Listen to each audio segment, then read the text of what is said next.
orang yang tidak punya kapasitas, orang yang tidak punya loyalitas, tidak punya integritas, karena punya kedekatan dan kawan baik, naik. Dapat. Hancur nak gitu kira-kira. Inilah yang disebut dengan lingkaran setan. Maka disebutkan sama Nabi di akhir zaman, kata Nabi, ada namanya jual beli kekuasaan. Dan itu sudah terjadi. Jual beli kekuasaan. Baik, persoalannya mengapa itu terjadi? Karena tersebarnya kebodohan.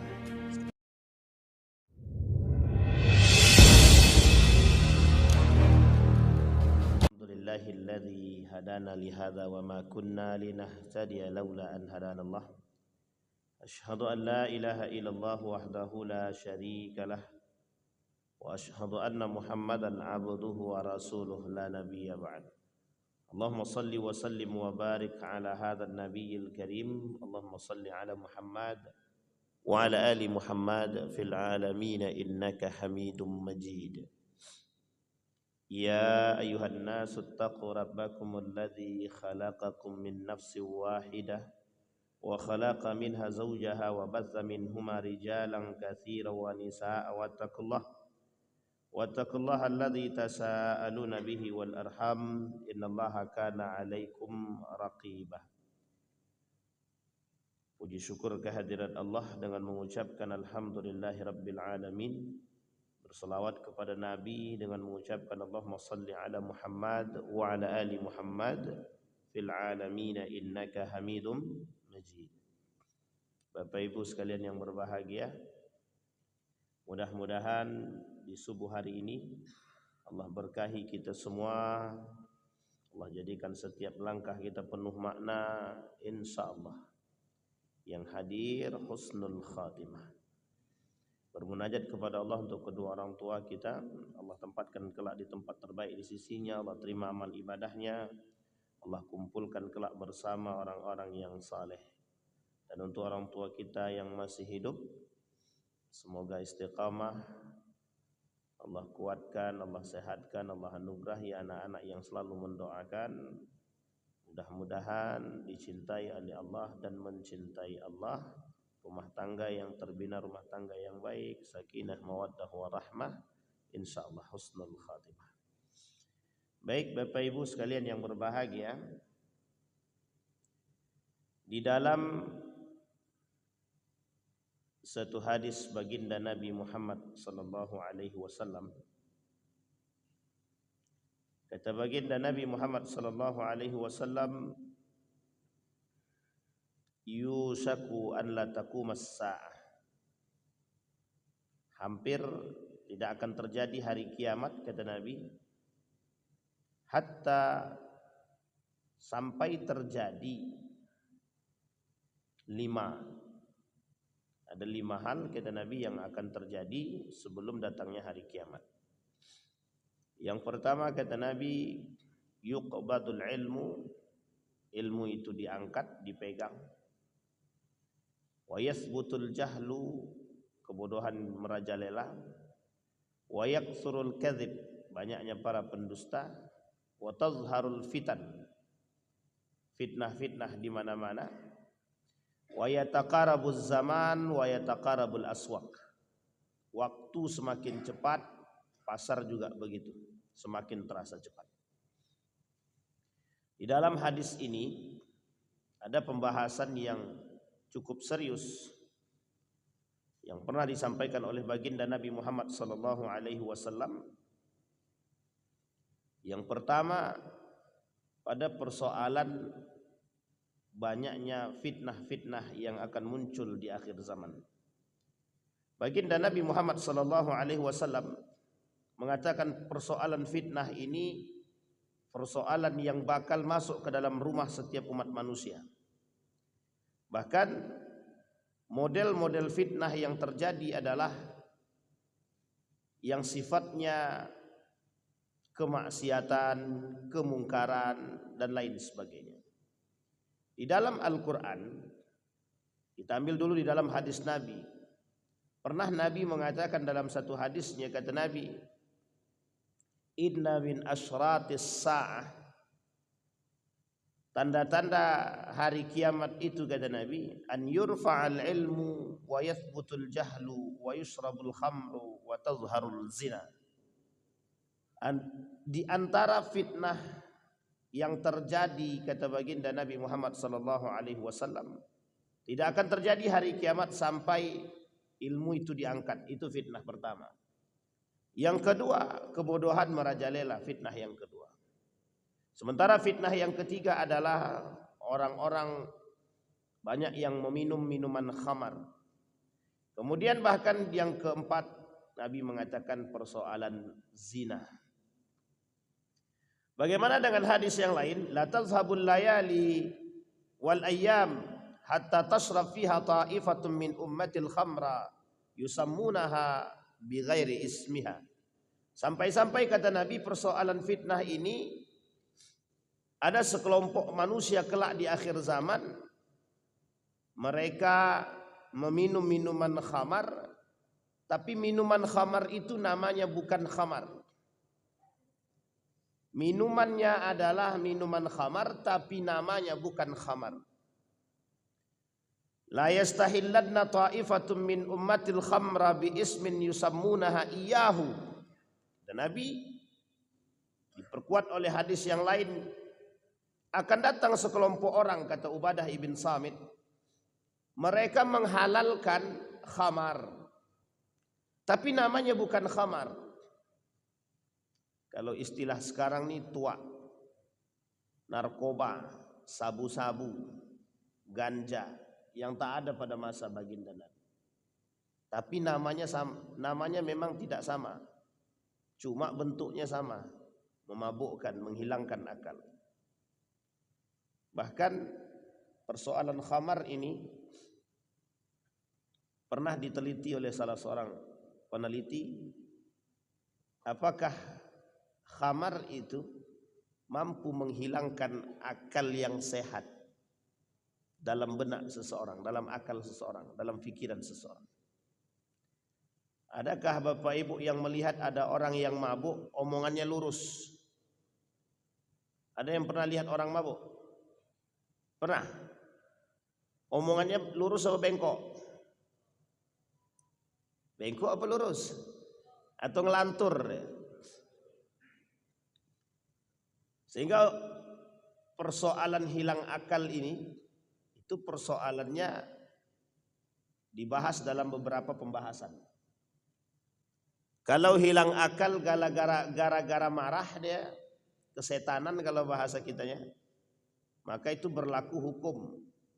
Misal dalam kondisi yang marahnya sampai hilang akal, diceraikannya istrinya misalkan, itu kan hilang akal. Bagaimana pendapat para ulama? Itu jadi hukum, itu dasar hukum. Jadi persoalan hilang akal ini menjadi persoalan yang diperbincangkan oleh para ulama terkait hukum. Orang gila hilang akal, berdosa enggak? Orang gila ini kalau mati dia masuk surga apa masuk neraka? Orang gila kalau mati dia masuk surga atau neraka? Neraka. Ini akidah nih Bapak Ibu. Ini persoalan serius ini. Masuk surga apa masuk neraka? Masuk surga. Kenapa dia masuk surga? Baik. Bapak Ibu pengen masuk surga? Itu poin penting tuh Pak. Sekarang kita lihat, ada orang hilang akal gara-gara minum khamar, masuk surga apa neraka? Loh, kok beda lagi? Baik. Jadi hukum itu berlaku pada sebab musabab. Hukum kausalitas, sebab akibat. Ibnu Taimiyah mengatakan, kata Ibnu Taimiyah, kalau suami lagi marah besar, ngamuk dia di rumah itu sampai hilang akal dia, diceraikannya suaminya, diceraikan istrinya. Maka kata Ibnu Taimiyah, tak jatuh talaknya. Tak jatuh talaknya. Tapi kata Imam Syafi'i, madhab Syafi'i, ulama Syafi'i mengatakan, Sadar enggak dia tuh? Kalau dalam marah itu dia masih sadar, kata Syafi'i, jatuh talaknya.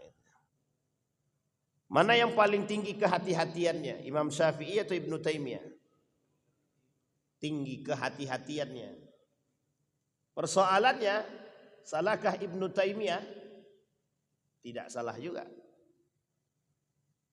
Bisa dipahami Bapak Ibu ya. Jadi ini kondisi. Jadi orang hilang akal tuh, contoh kasus penikaman yang terjadi pada Syekh Ali Jaber almarhum. Setelah ditusuk rupanya hilang.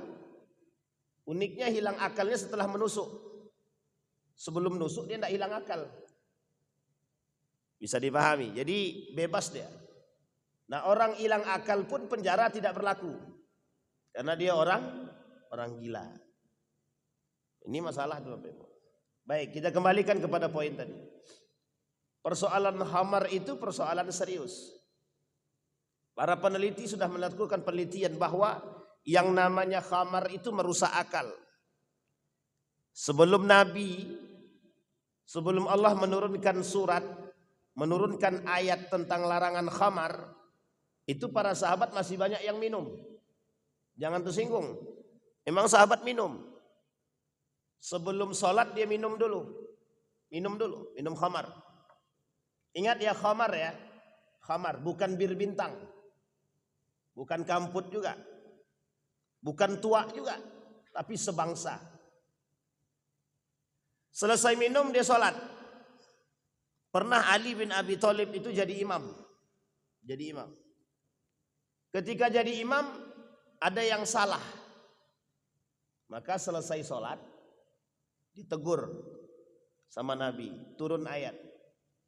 La taqrabus shalah wa antum sukara. Jangan dekati sholat kalau antum masih mabuk. Sukara. Persoalannya adalah setelah sholat boleh mabuk lagi nggak? Ditanya sama sahabat sama Nabi. Ya Rasulullah, jadi boleh enggak kami minum setelah sholat? Nabi enggak jawab, Nabi diam aja. Diamnya Nabi itu banyak maknanya Pak. Karena waktu itu ayat pengharaman khamar belum turun secara mutlak. Lihat, khamar dengan judi itu, dua-dua ini itu turunnya 3 tahap. Jadi tahap turunnya itu 3 tahap. Disampaikan dulu jangan dekati sholat kalau antum sedang mabok. Yang kedua, wa ismuhuma akbaru min naf'ihima. Dosanya lebih banyak, mudaratnya lebih besar daripada manfaat. Yang ketiga baru dikatakan rijsun min amalis syaitan fajtanibuhu. Ketika Allah menurunkan ayat rijsun min amalis syaitan fajtanibuhu, mutlak keharaman khamar itu secara zahir dan secara makna, secara zat dan secara fisik haram. Mau setetes dia, 2 tetes dia untuk minuman haram. Bisa dipahami ya? Sekarang persoalannya dalam beberapa minuman itu, apa yang membuat mereka mabuk? Ada alkohol. Apakah semua alkohol itu haram? Apakah semua alkohol itu haram? Bapak Ibu, semua alkohol itu haram apa tidak? Tidak. Kita bagi-bagi dulu. Yang pertama, alkohol untuk minuman. Yang kedua, alkohol untuk parfum. Yang ketiga, alkohol untuk kesehatan. Ketiga-tiga macam alkohol ini itu punya hukum yang berbeda-beda. Kalau alkohol ini campurnya dengan minuman, mau seperti apapun minumannya haram. Kalau bercampur dengan minyak wangi, ikhtilaf. Ulama ikhtilaf. Ada hadis mengatakan kalau ada orang sholat menggunakan parfum yang ada campuran alkoholnya, tak sah sholatnya. Ulama berbeda pendapat dalam hadis ini. Ikhtilaf. Itu alkohol. Nah, saya tak bahas persoalan itu karena sedikit saja. Yusuf Al-Qaradawi mengatakan pakai parfum yang ada alkoholnya kalau dibawa sholat boleh apa tak boleh? Kata Yusuf Al-Qaradawi boleh, silahkan. Asal kadar alkoholnya itu tidak tinggi. Saya lupa 1 sampai 5 atau 0 sampai 0 sampai 0,5 atau 0,1 atau 3. Saya lupa. Yang jelas batasannya ada. Itu untuk alkohol. Untuk minyak wangi. Sehingga ikhtilaf para ulama persoalan pakaian memakai minyak wangi yang campuran alkohol atau non alkohol tadi. Tapi kalau sebagian ulama ya ada yang mencari selamat apa? Tidak mau dia asal pakai parfum yang ada alkoholnya atau minyak wangi yang ada alkoholnya, tidak sah untuk sholat. Ada yang berpandangan begitu, ada. Yang ketiga alkohol untuk kesehatan. Bapak Ibu, ada alat-alat kesehatan itu yang memang harus dibersihkan pakai alkohol. Dan nama-nama alkohol itu beda-beda. Banyak namanya Bapak Ibu. Etanol dan lain sebagainya itu. Nah, kembali kepada poin tadi. Nah, sekarang yang membuat mereka manusia memabukkan itu apa? Alkoholnya, bukan minumannya, alkoholnya. Alkohol yang sudah bercampur tadi dengan minuman tadi kemudian membuat manusia bisa mabuk. Dan itu sudah sepakat itu para dokter itu. Orang minum khamar itu bisa merusak akal pikiran. Tapi persoalannya di dalam ayat yang tadi, jangan dekati sholat kalau Anda sedang mabuk. Muncul pertanyaan, boleh tidak minum khamar seteguk 2 teguk tapi tak mabuk? Yang membuat khamar itu haram apa? Yang membuat khamar itu haram apa, Pak? Zatnya. Kalau zatnya yang membuat dia haram, maka tidak boleh mau dia mabuk atau tidak mabuk, tak boleh. Maka ilatnya bukan hanya sekedar memabukkan. Ilat keharaman khamar itu ita'ah, ta'abbudi, ketaatan kepada Allah atas perintah secara mutlak. Baik judi maupun khamar. Judi dan khamar itu dalam ayat yang sama. Dalam ayat yang sama. Dan pengharaman judi dengan khamar sama tahapnya, ada 3 tahapan. Karena itu bagian daripada tradisi jahiliyah pada masanya. Nah, Nabi mengatakan itu. Ada yang lebih sadis lagi, Nabi mengatakan begini. La yashrabanna nasun min ummati al-khamra yusammunaha bi ghairi ismiha yu'zafu ala ru'usihim bil ma'azif wal mughanniyat yakhsifullahu bihimul arda wa yaj'alu minhum, dan Allah jadikan sebagian di antara mereka al-qirdata wal khanazira. Apa artinya al-qirdata? Kirdun artinya apa? Kera. Khanazir, khinzir artinya apa? Babi. Justru Allah mengumpamakan manusia yang suka minum khamar, yang suka minum khamar, yang suka judi, yang suka main musik yang berlebihan, yang suka nonton atau yang suka biduan.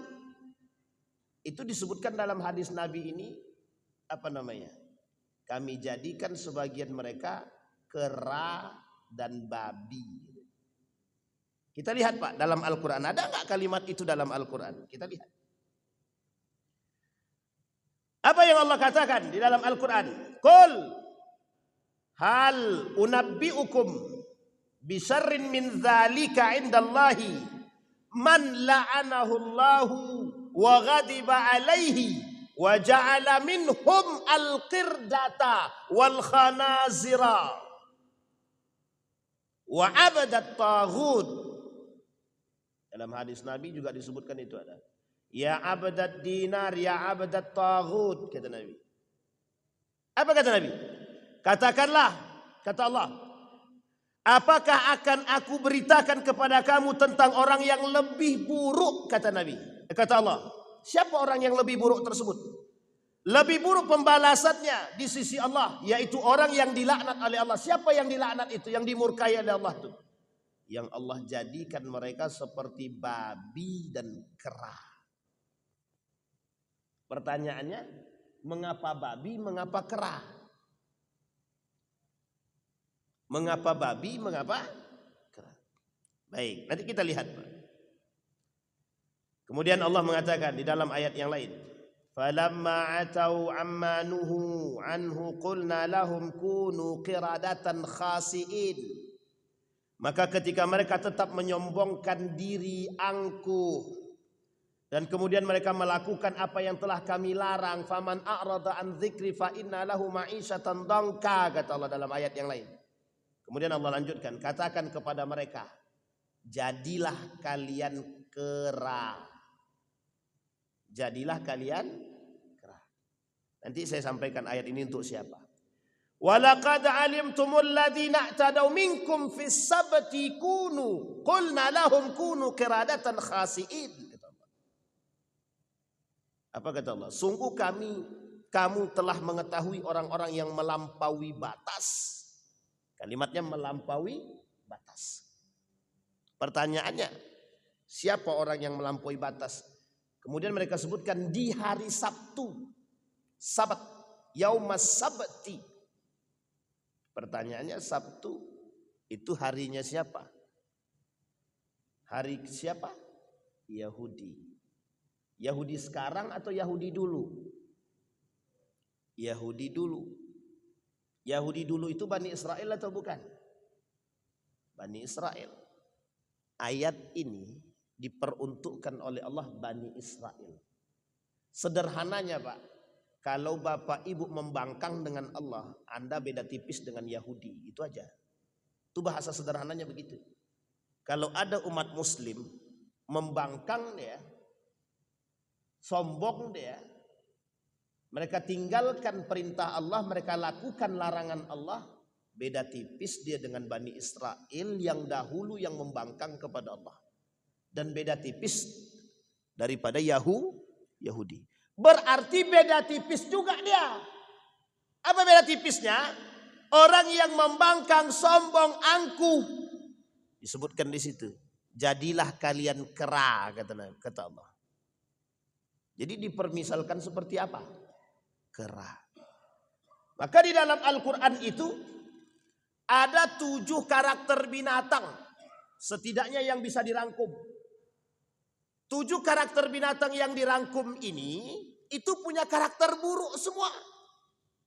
1 di antara 7 karakter binatang itu namanya kera. Apa namanya Pak? Kera. Yang kedua yang paling buruk lagi selain daripada kera, babi. Babi Pak. Kita lihat tuh ayatnya tadi kan. Mengapa Allah permisalkan manusia yang buruk perangainya itu dengan babi? Itu yang menjadi persoalan kita Pak. Apa kata Allah di dalam Al-Quran tadi? Perumpamaan, permisalan yang paling hina, yang paling buruk ketika manusia diperumpamakan seperti binatang, lebih-lebih binatang tersebut seperti babi dan kera. Baik, kita lihat. Apa keburukan daripada kera sampai Allah sebut berkali-kali dalam Al-Quran? 1, apa Pak? Perangai kera itu apa? Licik, rakus, serakah, tamak, pembangkang. Itu kera Pak. Maka kalau ada orang manusia pembangkang berarti kera dong Ustadz. Ya jangan sebut kera juga Pak. Hei kera sini. Nah, Allah cuma katakan permisalan Anda seperti itu. Tapi perhatikan Pak. kondisi manusia sekarang. Kita perhatikan kondisi manusia sekarang. Bagaimana mereka dengan Allah? Bagaimana manusia hari ini dengan Rasulullah? Terutama dengan syariat Islam bagaimana? Mengapa kita perlu sangat mengingatkan manusia dengan persoalan yang seperti ini? Khawatir Pak. Kita ini lalai Pak. Lalai. Ghaflah. Apa namanya Pak? Ghaflah. Kita lihat Pak. Apakah ada manusia ini punya karakter ghaflah? Lalai. Sangat Pak. Kita manusia ini sangat lalai. Sangat lalai. Manusia hari ini bukan hanya sekedar lalai, tapi mohon maaf dalam kesadaran dia meninggalkan Pak. Dalam kesadarannya mereka meninggal. Kita lihat manusia di akhir zaman. Apa yang Allah katakan di dalam Al-Quran? Kata Allah di dalam Al-Quran, Alhaakumut takatsur hatta zurtumul maqabir. Pertanyaannya, apa arti alhaakumut takatsur itu? At-takatsur itu artinya apa? Baik, arti at-takatsur itu berlomba-lomba dalam urusan dunia. Kita lihat terjemahannya. Bermegah-megahan telah melalaikan kalian, kata Allah. Alha artinya melalaikan. At-takatsur bermegah-megahan. Bapak Ibu sekalian yang berbahagia, maka kata Allah itu bakal menjadi ciri manusia, karakter manusia. Kemudian yang lain, afara'aita man ittakhadha ilahahu hawahu. Maka kalian akan melihat kata Allah ada manusia yang mempertuhankan hawa nafsu. Karakter yang kedua, manusia di akhir zaman. Kemudian yang ketiga, ya'ti 'alan nasi zamanun as-sabir fihim 'ala dinihi kal qabid 'alal jamri. Yang ketiga, manusia kata Nabi di akhir zaman menghadapi sekian banyak daripada fitnah. Dan ketika itu yang memegang agama cuma sedikit. Dan yang memegang agama itulah yang selamat kata Nabi. Cuma sedikit. Yang keempat, karakter manusia akhir zaman yang keempat. Iqtaraba linnasi hisabuhum wa hum fi ghaflatin mu'ridun kata Allah. Manusia ketika itu dalam ghaflah kelalaian yang sangat dan berpaling daripada Allah. Faman a'rada an dzikri fa inna lahu ma'isyatan dongka.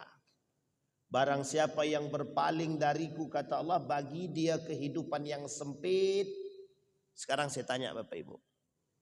Ada orang berlomba-lomba mencari harta. Hidupnya lapang atau sempit? Orang banyak harta itu hidupnya lapang atau sempit? Lapang atau sempit? Lapang Ustadz, duitnya banyak. Nah, sekarang kita coba lihat. Kita kasih logikanya. Orang hidup dengan duit, kalau tidak punya iman, kira-kira dalam benaknya apa yang terjadi? Satu, dia akan cari satpam untuk rumahnya Pak. Kenapa harus ada satpam di rumahnya? Ada yang tahu Pak? Biar aman. Satu, biar tidak masuk maling. Yang kedua, dia akan pikirkan apa? Rumah sebesar ini mau dia sapu sendiri. Dia tak akan sapu sendiri Pak. Dia akan cari pembantu atau orang yang bisa membantu. Yang ketiga, ini kalau dia tidak punya iman ya. Tapi kalau dia punya iman lain cerita. Yang ketiga, orang yang punya banyak duit itu, yang tidak punya iman, kira-kira dia yang menjaga hartanya atau hartanya yang menjaga dia? Dia yang jaga hartanya atau hartanya yang jaga dia?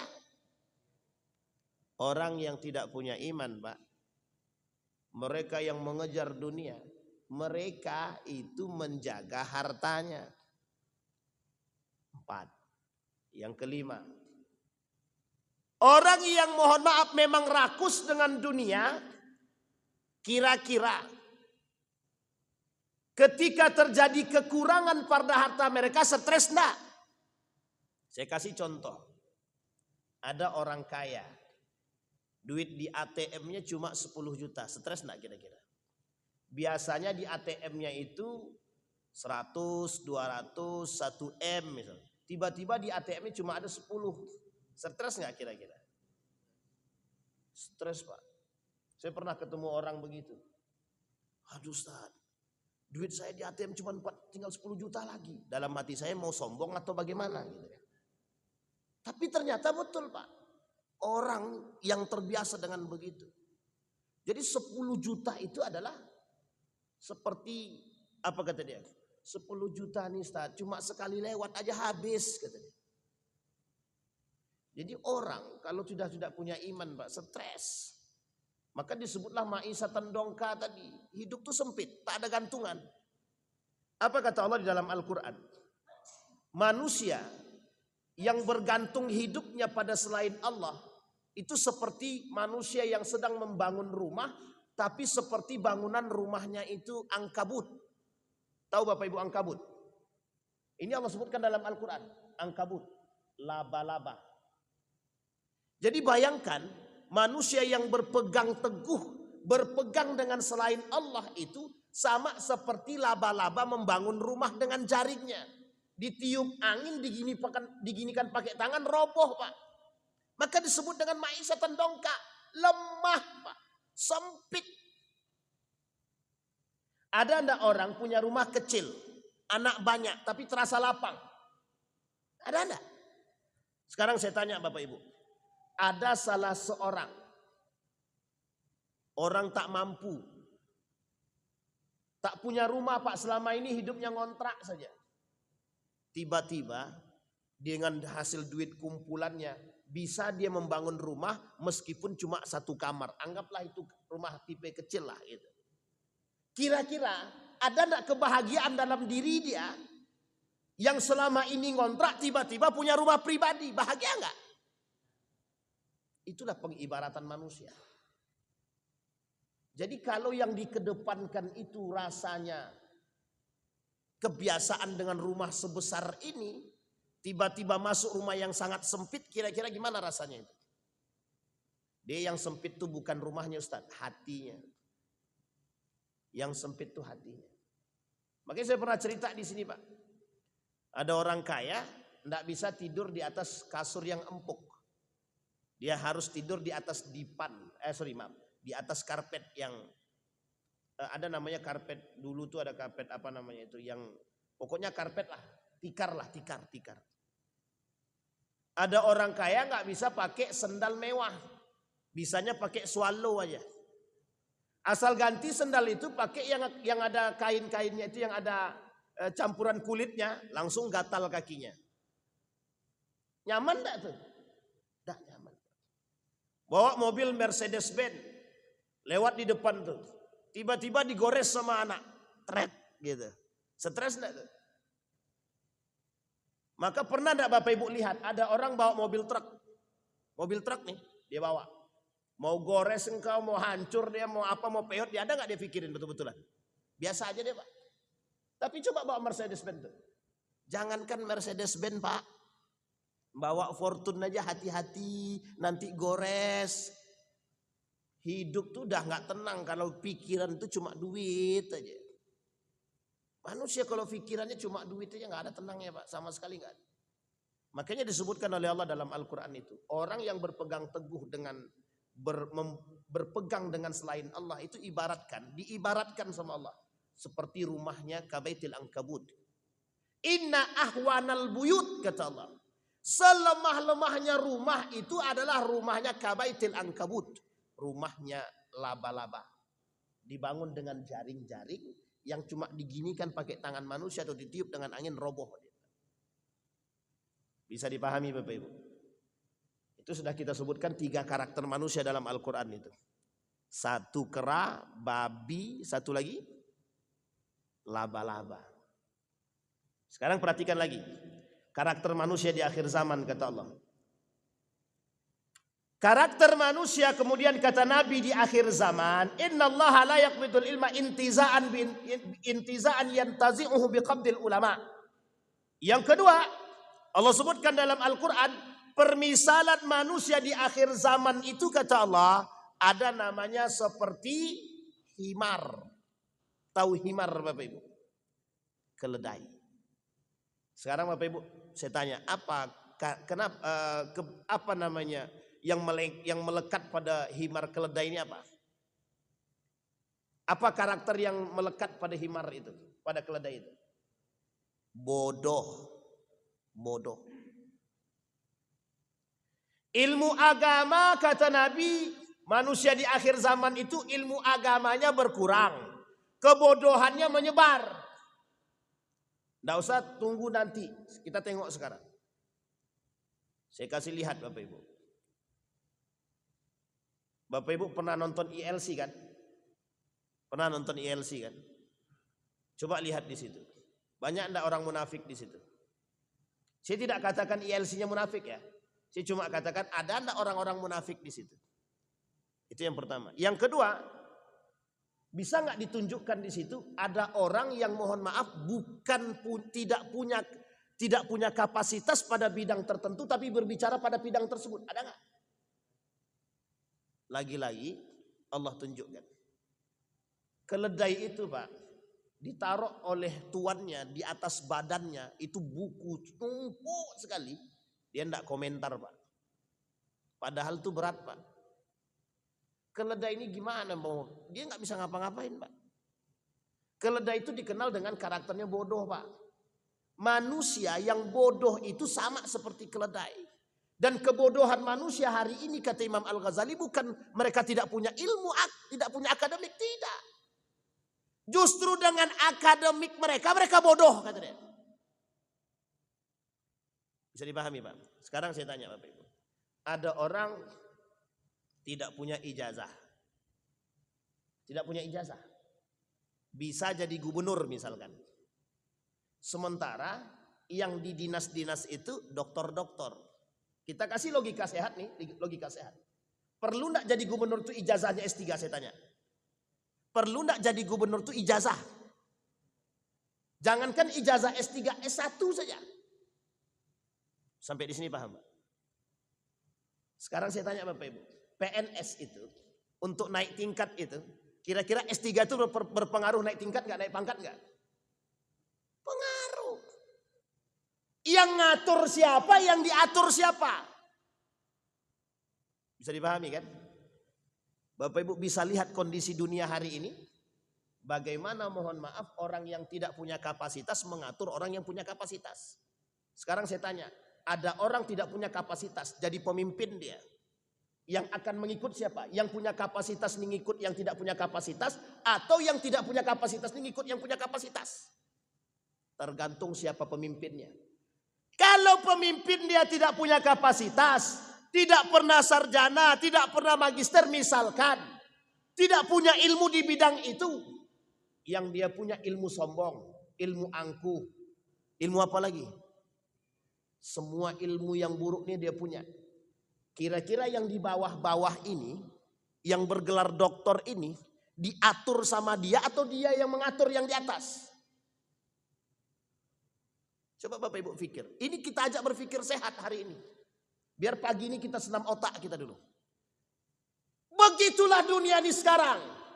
Orang punya kemampuan, punya kelebihan. Justru mereka hanya bisa mengikuti apa yang tidak dimiliki oleh mereka. Kau mau jadi kepala dinas? Ya. Kepala dinas apa? Oh udah Kementerian Agama saja. Oke. Kanwil kan? Baik. Karena kau dekat dengan aku dan kemarin kau jadi tim sesku tak apa-apa. Meskipun bukan di bidang agama. Hancur enggak kira-kira? Hancur enggak? Naiknya pakai bayar, pakai kedekatan kira-kira. Hancur enggak tuh? Akankah dia melakukan yang serupa dengan apa yang dia lakukan ketika meminta jabatan tadi? Persis. Setelah dia duduk dari kepala dinas, datang dari bawah. Bro, pangkat aku masih bawah sekali. Tolonglah naikkan. Kau mau jadi apa? Kabid, jadilah kabid. Udah nggak usah mahal-mahal, 50 juta aja siapin. Orang yang tidak punya kapasitas, orang yang tidak punya loyalitas, tidak punya integritas, karena punya kedekatan dan kawan baik, naik. Tidak apa-apa. Hancur nak gitu kira-kira. Inilah yang disebut dengan lingkaran setan. Tidak usah ragu-ragu, bilangnya memang lingkarannya begitu kok. Maka disebutkan sama Nabi di akhir zaman, kata Nabi, ada namanya jual beli kekuasaan. Dan itu sudah terjadi. Sudah terjadi. Jual beli kekuasaan. Baik, persoalannya mengapa itu terjadi? Karena tersebarnya kebodohan. Sekarang saya tanya Bapak Ibu, banyak enggak pengikut keledai tadi? Banyak enggak pengikut keledai itu? Itulah mengapa kita ini diperintahkan oleh Allah itu cerdas. Mohon maaf Pak, jangan tersinggung. Allah perintahkan kita ini tegas dan cerdas agar kita tidak seperti keledai. Keledai itu diumpamakan oleh Allah agar orang-orang berakal ini mengambil pelajaran. Satu di antara pelajarannya adalah bagaimana menanamkan ikra itu dalam diri kita, Pak. Baik. Kemudian Nabi katakan, satakunu fi akhir zaman dajjaluna kadzabun, kata Nabi. Sayakunu fi akhir zaman dajjaluna kadzabun. Apa artinya, Pak? Kata Nabi akan terjadi di akhir zaman itu. Ini karakter manusia di akhir zaman. Yang keberapa tuh? Yang kelima apa yang keenam?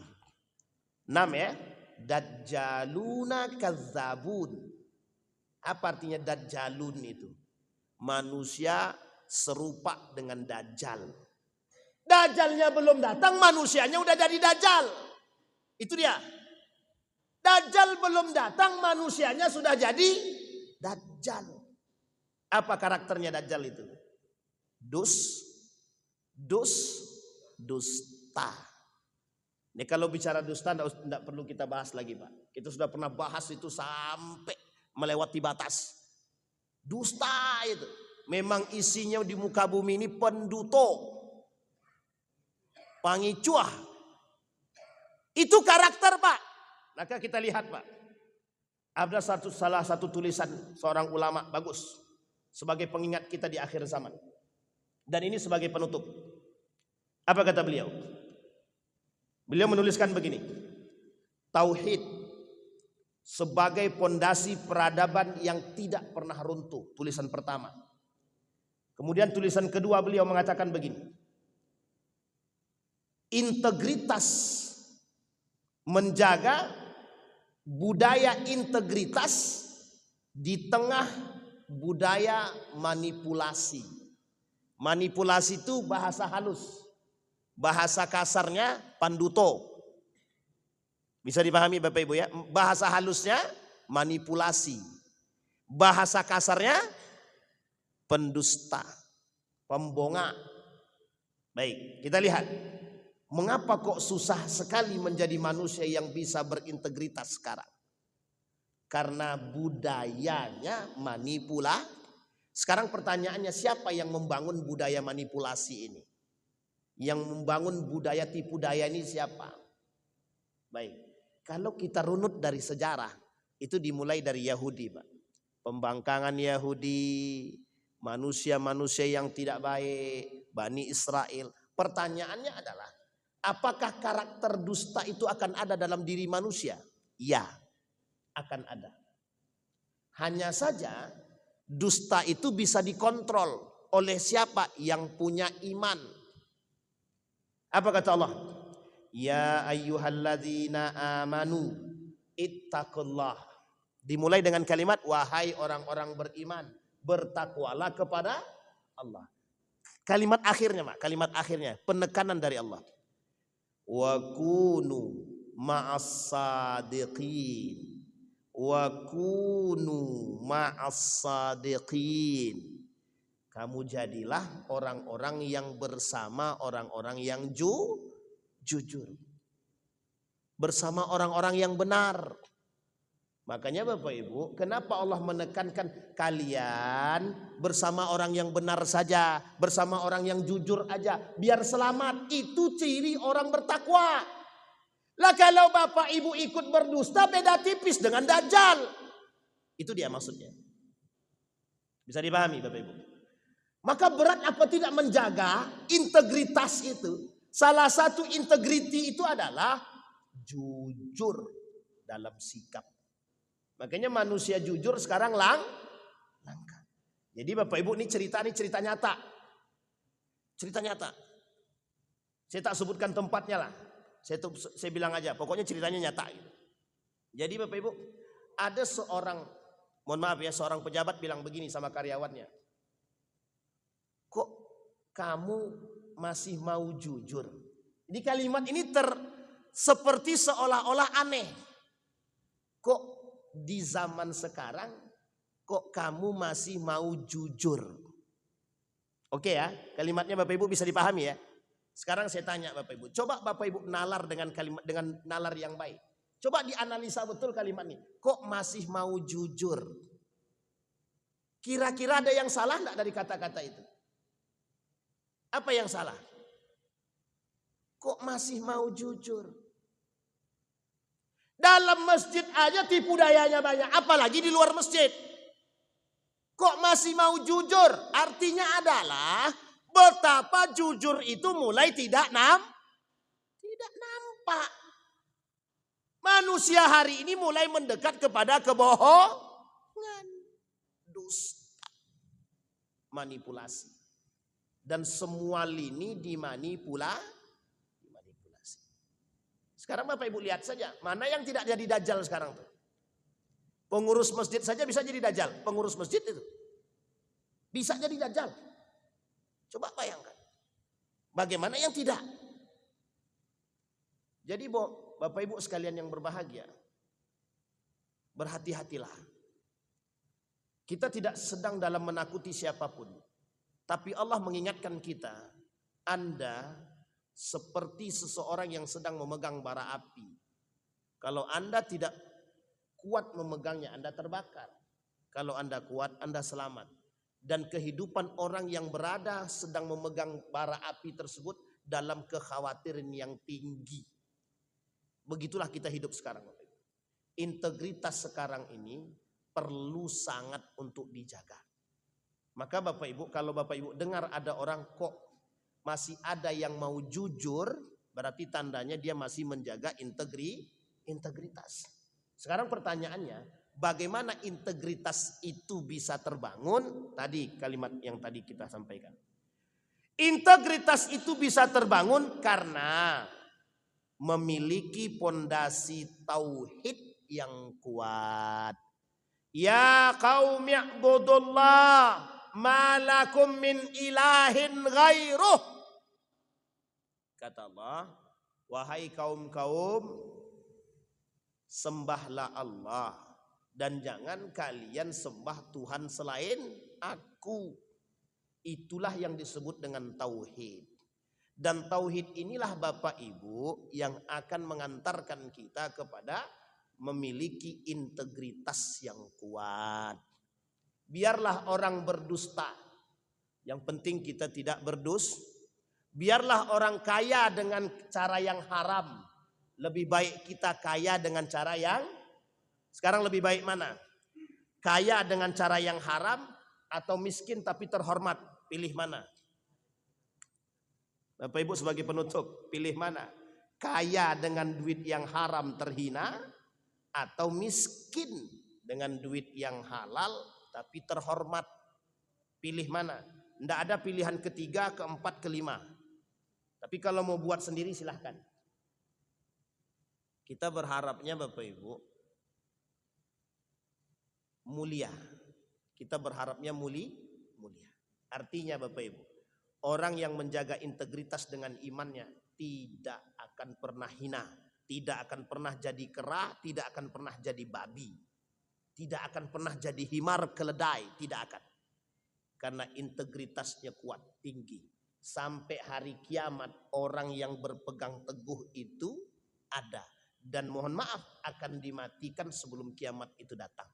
Semoga kita termasuk orang-orang yang dimatikan oleh Allah sebelum bencana besar itu datang dan kita sudah diwafatkan dalam keadaan wala tamutunna illa wa antum muslimun. Semoga kita semua diwafatkan dalam keadaan beriman. Semoga kita semua diwafatkan dalam keadaan husnul khatimah. Semoga kita dijadikan oleh Allah Islam atau Muslim yang sejati. Amin ya rabbal alamin. A'udzu billahi minasyaitonir rajim. Bismillahirrahmanirrahim. Hamdas syakirina hamdan naimin. Hamdan